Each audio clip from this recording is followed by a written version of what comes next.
Hi, welcome back to another episode of Shop Talk. I'm joined with Dave Toll here as always at University Bikes in Boulder. Yeah, wow, we had some great interviews today. I really enjoyed listening to you talk to Jason Donald. That's an exciting time in his career. Yeah, and then you were rapping with Ben Day and Jessica Phillips. Yeah, two kind of interesting stories there. One guy we expected big things from, and he delivered, and then Jessica Phillips. I'm sure you remember her back in the Saturday days. Yeah. So she's only 29 years old now.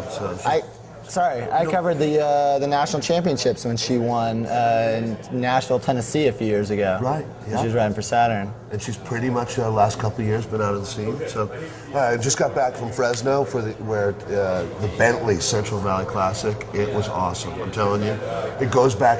The Tour de Nez, I think, is maybe like that and the Tour de Nez are my two favorite NRC races now. Tell me why. Okay, well, the road race now is unbelievably epic. About 2,500 feet of climbing per lap. They did 3 laps, each lap at 35 miles. And it's like that classic California gold country. Yeah. With the big giant rocks and some cactuses and some herds of cows, but the good kind, you know? And the whole course didn't have really any cars on it. And then Ben Jacquemains, who really deserved to go to a top step of a podium for Priority Health, just killed it. Attacked late. Wahlberg almost got him at the line. It was great to see, 42-year-old Eric Wahlberg out there doing such a great job for his Symmetrics team. Wasn't unable to make it because of a Canadian, some kind of strike up in Canada with packages being able to come across the border, so the whole team was stuck. But Wahlberg represented well. So he rode for Symmetrics on his own? Yeah, he did. He might have had one teammate with him there. But and then Hank Vogel's winning on the final day in front of a huge crowd. Fresno. For the Criterium. Yeah, they call it the Tower District Criterium. And it was the final stage after a really good time trial, real honest time trial. It was 16.5 miles, and Jacquemains wins again. Rory Sutherland is right there. All of the top 10 were riders that if you've been reading VeloNews, you're like, I know exactly who all these guys are. One rider, Brian Buchholz of the Berkeley Patients Group, went top 5, went actually 4th in that time trial, which was a huge result for that. Never heard that name. I know, exactly, and that's where you make your mark on the NRC level. Sure. And the final criterium, it had some of the greatest racing I've seen as far as criterium racing, as far as wrapping up the stage races. Michael Hernandez of the Safeway GA Communications team, he took back 69 seconds on the very powerful AMD Discovery Channel Master team, which is talking Masters. Masters. That was the final race of the day. It was at 6 o'clock. There was that much racing that day. After Hank Vogel's and a sensational win in the pro race, Tina Pick taking her second stage, but not being Christine Thorburn, who was incredible. I mean, the storyline, it just goes on and on and on. As Catherine Curie, the woman who was, nearly killed, I hate to say, in an accident, before she ever had a chance to wear a Stars and Stripes jersey as national champion, elite women's. Well, she was back on the podium for the final. Yeah, good is right. Everything about that race was good.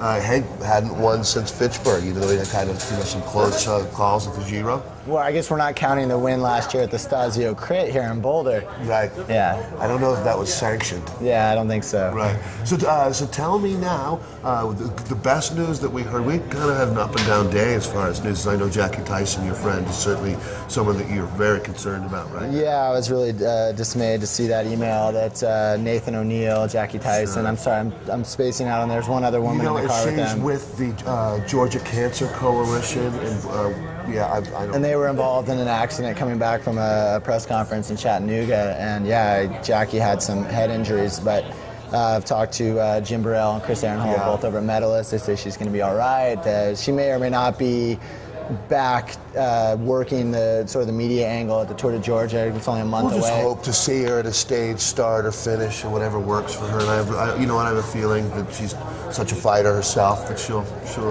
be there one of the days. And then obviously the good news is that Georgia's going to be happening. Yeah. U.S. Open is going to be happening. Yeah, but that's let's go. Actually, we'll start with the U.S. Open. It sounds like very similar in both of these cases. They're maybe not going to have title sponsors, but they are bringing together a pretty cohesive group of co-supporters. Right. And so with the John Eustace joining up with Dick Diversion now, that NBC time is so valuable. That 2 hours, 2.5 hours on Saturday afternoon. That hopefully they'll continue to get support and they'll be able to fill that ad time and make it work. And I was talking to Dick, and it seems like it's a pretty exciting course because it's a point-to-point from Colonial Williamsburg to Richmond. and I guess it's about 100K, relatively flat, probably not going to see a lot of selection, but then there's 7-mile circuits, and on the circuit is a steep cobbled climb. Yeah. And so that's where it's really going to break apart. And I guess the last lap, it's maybe just a mile or so from the finish. So, right.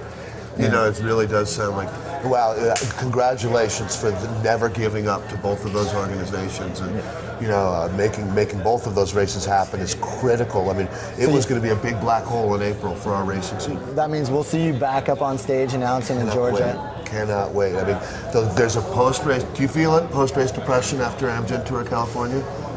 No, man, I haven't. You're so busy? Yeah, I've been so busy that it's like putting that issue to bed, writing that story and get it done. It was kind of just a big relief for me. Yeah, all the announcers do. Yeah. Yeah. So, well, you know, it is one of those things. It's one of the greatest events I've ever been involved in. Yeah. It's certainly afterwards, you know, well, that's where Central Valley Classic in Fresno was such a surprise to see NRC racing is alive and well. We've got Garrett Lemire coming up. That's the race up in Ojai. I'm going out to do the Sol Raisin benefit, Raisin Hope, and I had a chance to kind of take a sneak peek at the book that's being written by Dave Shields, author of the tour and the race. It's a really good book. Good, I bet. Yeah, how's yours coming now? My book's coming along, you know. Kind of just tweaking the final. I wish I could say I was that far along. You know, I had hoped to have it done, and then it was a bigger project than I had anticipated, and the race season got started again. Sure. So now it's nights and weekends, and whenever I can find a spare minute, and, you know, the news never stops. I mean, I'm trying to get a little work in today, but actually I'm working on this thing about Georgia and U.S. Open for the web, and at the same time, I was out in Westminster over the weekend. Floyd Landis was in town. Yeah, you know, I heard. Floyd was at Tour California. We saw him quite a bit there. His presentation is really solid. I heard it was really good. It's interesting. I mean, you know, there's so many different angles that you can take when trying to convey the story. I mean, one of the things that I find most interesting is that, you know, Lance Armstrong wins the Tour de France. He's on David Letterman. He's getting endorsements. Floyd's faced with this situation, and he's literally he's traveling with this entourage, and he's presenting his case, this slideshow, and people are paying money. He's up there. He's signing autographs, shaking hands, kissing babies, and auctioning off his yellow jerseys, trying to raise money for his defense, trying to raise money for advocating athletes' rights. I mean, it's such a different scenario than you would expect to see the reigning Tour de France champion. And I will say that after seeing the slide defense, I think he has a really good chance. You know, I don't know what the prosecution, I guess you'd call it, the USADA, I don't know what they've got that we haven't seen. I think that I know that Arnie Baker said that they're still holding back. The defense, they give you a lot, but they're not giving everything, because I know they're still holding a few cards that they want to kind of spring on USADA in the case. Well, you know, on that note, if Floyd is vindicated, if they come back and you know, we find out that Floyd is not going to be suspended, he's clear of these charges, is there going to be an overwhelming? Will all of a sudden Floyd Landis become man of the year again? And you know, with vindication, will those rewards come? Because I sure hope so. Because I'm with you. I think he, you know, once again, I would sort of file it under what do we know, in that we're just listening to what Dr. Arnie Baker's saying. I'm very impressed by it myself. You know, and we're just listening to what USADA says. Right, we're listening to we're one sort side of stuck in the middle, you know. Right, but even if we okay, so if they say that there's two sides to every story, and the truth falls somewhere in between. Well, if it falls somewhere in between this story and something else, I say that Floyd is innocent. You know, like if they've created that much gray area with all of the stuff that we've looked at, I think that they really do.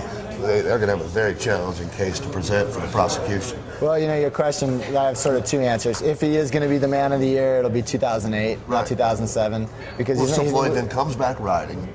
You know, a big pro team, you know, will pick him up. He's a man that his character seems to be enjoyed by just about everybody in the peloton. So he'll get on a big team and he'll get back into the Tour. For sure. Yeah, for Comes sure. back and wins it again. Can you imagine? Yeah, well, you know, the other thing, the question is, and I think about how much money Floyd's lost in endorsements. I mean, like, that's kind of that scenario. I mean, Lance was going this direction, winning the Tour, and now Floyd is spending all this money.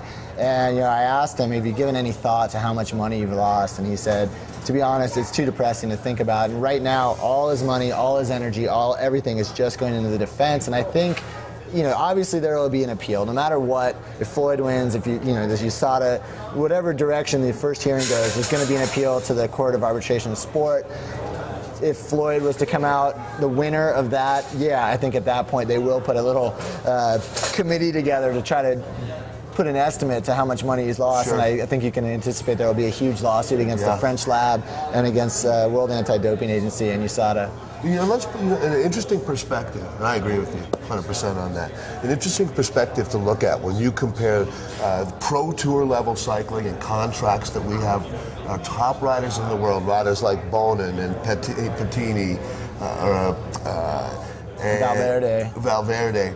If you add I just saw one comparison of a utility major league infielder, a guy who's on his career is like 52 and 81 with a 4.1 ERA. He's played 9 seasons, and he's making something like $5.2 million a year. That's what you get if you add Bonin and Valverde together. Yeah. That kind of thing. And we're talking about the two best in the sport for this guy that's really 1 in 1,500.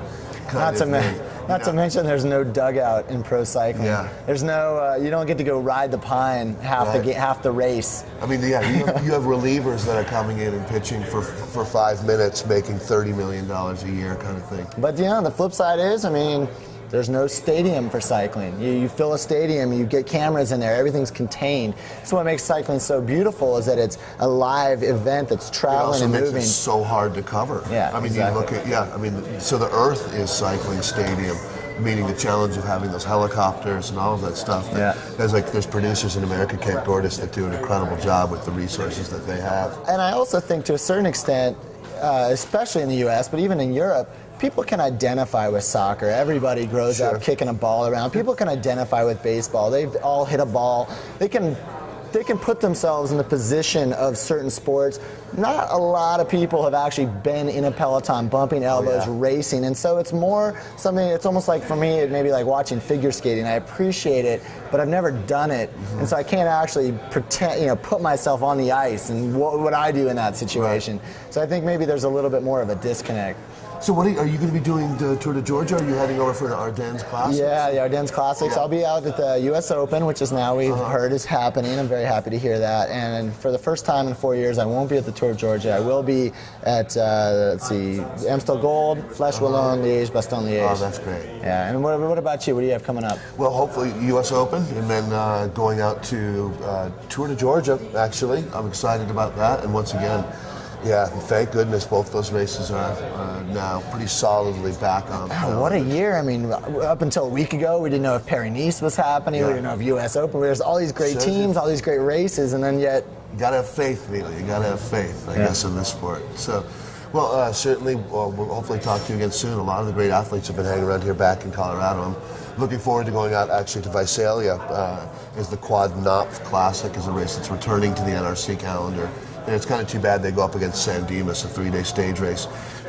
There's so many races right now in America. It's absolutely amazing. Well, hopefully next time we film one of these, will be outside in the sun, because you may see that I'm wearing shorts. The weather's gotten better, so. Days above 70 degrees. It's been great. I think everyone earned it. So, well, for Neil Rogers, I'm Dave Toll saying, for Shop Talk, we'll see you down the road.